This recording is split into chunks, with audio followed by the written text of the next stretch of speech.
राजाओं का वृत्तांत पहला भाग अध्याय 20। राजाओं का वृत्तांत पहला भाग अध्याय 20। अरामियों पर विजय।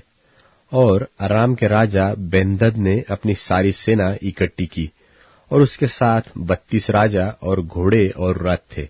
उन्हें संग लेकर उसने शोम्रोन पर चढ़ाई की और उसे घेर के उसके विरुद्ध लड़ा। और उसने नगर में इस्राएल के राजा अहाब के पास दूतों को यह कहने के लिए भेजा कि बेन्हदद तुझसे यो कहता है कि तेरा चांदी सोना मेरा है, और तेरी स्त्रियों और लड़के बालों में से जो उत्तम उत्तम है वह भी सब मेरे है। इस्राएल के राजा ने उनके पास कहला भेजा, हे मेरे प्रभु, हे मेरे राजा, तेरे वचन के अनुसार मैं और मेरा जो कुछ है सब तेरा है। उन्हीं दूतों ने फिर आकर कहा, बेन्हदद तुझसे यो कहता है कि मैंने तेरे पास यह कहला भेजा था कि तुझे अपनी चांदी सोना और स्त्रियां और बालक भी मुझे देने पड़ेंगे, परंतु कल इसी समय मैं अपने कर्मचारियों को तेरे पास भेजूंगा, और वे तेरे और तेरे कर्मचारियों के घरों में ढूंढ ढांड करेंगे, और तेरी जो जो मनभावनी वस्तुएं निकाले उन्हें वे अपने अपने हाथ में लेकर आएंगे। तब इस्राएल के राजा ने अपने देश के सब पुरनियों को बुलवाकर कहा, सोच विचार करो कि वह मनुष्य हमारी हानि ही का अभिलाषी है। उसने मुझसे मेरी स्त्रियां बालक चांदी सोना मंगा भेजा है, और मैंने इनकार न किया। तब सब पुरनियों ने और सब साधारण लोगों ने उससे कहा, उसकी न सुनना और न मानना। तब राजा ने बेन्हदद के दूतों से कहा, मेरे प्रभु राजा से मेरी ओर से कहो, जो कुछ तूने पहले अपने दास से चाहा था वह तो मैं करूंगा, परंतु यह मुझसे न होगा। तब बेन्हदद के दूतों ने जाकर उसे यह उत्तर सुना दिया। तब बेन्हदद ने अहाब के पास कहला भेजा, यदि शोम्रोन में इतनी धूलि निकले कि मेरे सब पीछे चलनेहारों की मुट्ठी भर कर अट जाए, तो देवता मेरे साथ ऐसा ही वरन ऐसे से भी अधिक करे। इस्राएल के राजा ने उत्तर देकर कहा, उससे कहो कि जो हथियार बांधता हो वह उसकी नाई न फूले जो उन्हें उतारता हो। यह वचन सुनते ही वह जो और राजा समेत डेरों में पीक रहा था, उसने अपने कर्मचारियों से कहा, पांति बांधो। वह तब उन्हें नगर के विरुद्ध पांति बांधी।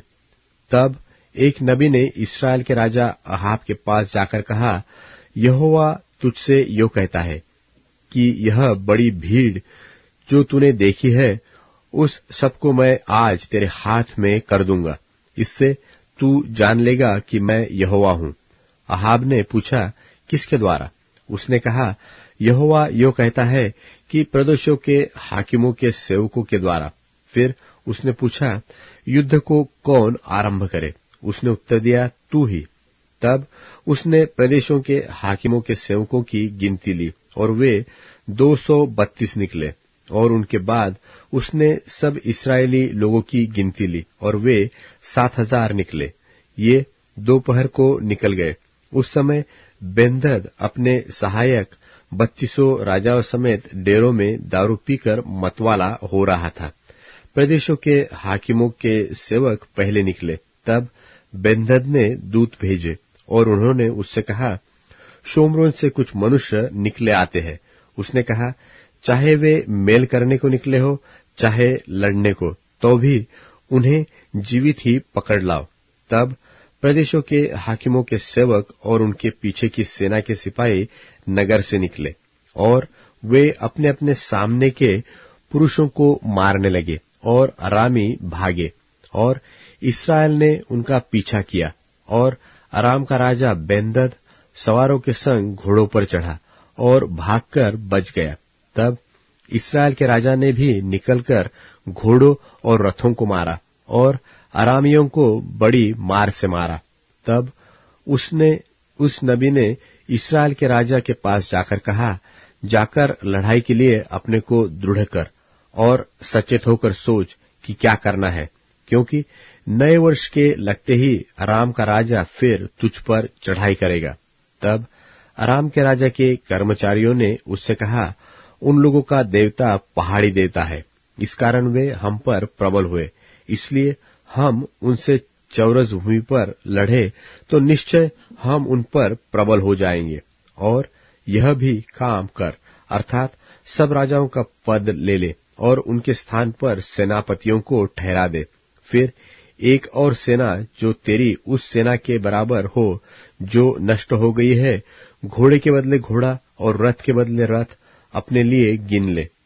तब हम चौरस भूमि पर उनसे लड़े और निश्चय उन पर प्रबल हो जाएंगे। उनकी यह सम्मति मानकर बेन्हदद ने वैसा ही किया। और नए वर्ष के लगते ही बेन्हदद ने अरामियों को इकट्ठा किया और इस्राएल से लड़ने के लिए अपेक को गया। और इस्राएल भी इकट्ठे किए गए और उनके भोजन की तैयारी हुई। तब वे उनका सामना करने को गए और इस्राएली उनके सामने डेरे लगाकर बकरियों के 2 छोटे झुंड से देख पड़े, परंतु अरामियों से देश भर गया। तब परमेश्वर के उसी जन ने इस्राएल के राजा के पास जाकर कहा, यहोवा यो कहता है, अरामियों ने यह कहा है कि यहोवा पहाड़ी देवता है, परंतु नीची भूमि का नहीं। इस कारण मैं उस बड़ी भीड़ को तेरे हाथ में कर दूंगा। तब तुम्हें बोध हो जाएगा कि मैं यहोवा हूं।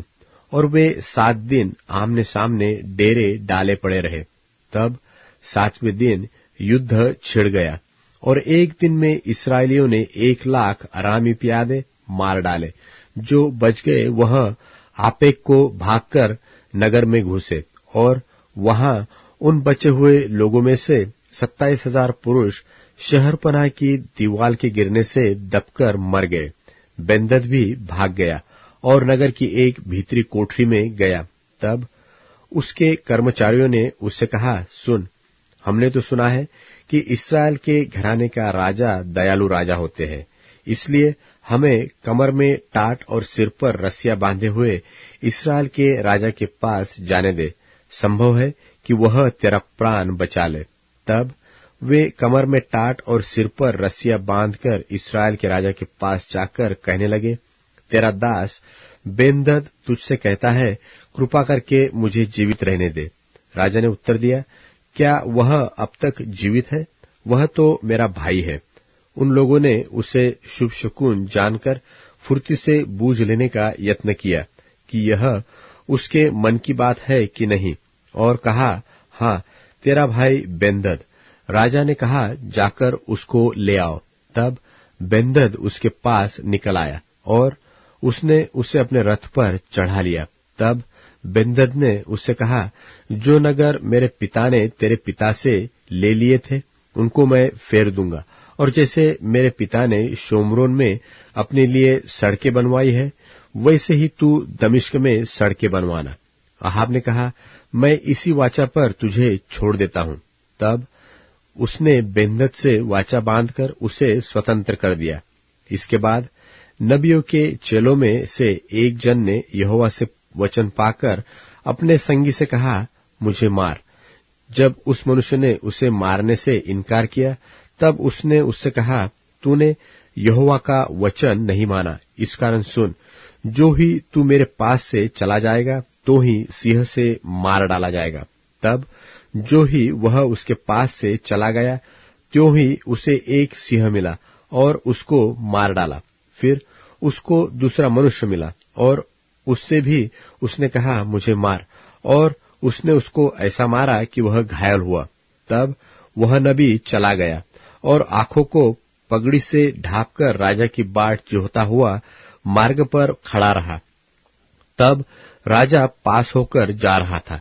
तब उसने उसकी दोहाई देकर कहा कि जब तेरा दास युद्ध क्षेत्र में गया था, तब कोई मनुष्य मेरी ओर मुड़कर किसी मनुष्य को मेरे पास ले आया और मुझसे कहा, इस मनुष्य की चौकसी कर। यदि यह किसी रीति छूट जाए तो उसके प्राण के बदले तुझे अपना प्राण देना होगा, नहीं तो किक्कार भर चांदी देना। इसके बाद तेरा दास इधर उधर काम में फंस गया, फिर वह न मिला। इस्राएल के राजा ने उससे कहा, तेरा ऐसा ही न्याय होगा, तूने आप अपना न्याय किया है। नबी ने झट अपनी आंखों से पगड़ी उठाई, तब इस्राएल के राजा ने उसे पहचान लिया कि वह कोई नबी है। तब उसने राजा से कहा, यहोवा तुझसे यो कहता है, इसलिए कि तूने अपने हाथ से ऐसे एक मनुष्य को जाने दिया जिससे मैंने सत्यानाश हो जाने को ठहराया था, तुझे उसके प्राण की संति अपना प्राण और उसकी प्रजा की संति अपनी प्रजा देनी पड़ेगी। तब इस्राएल का राजा उदास और अप्रसन्न होकर घर की ओर चला और शोम्रोन को आया।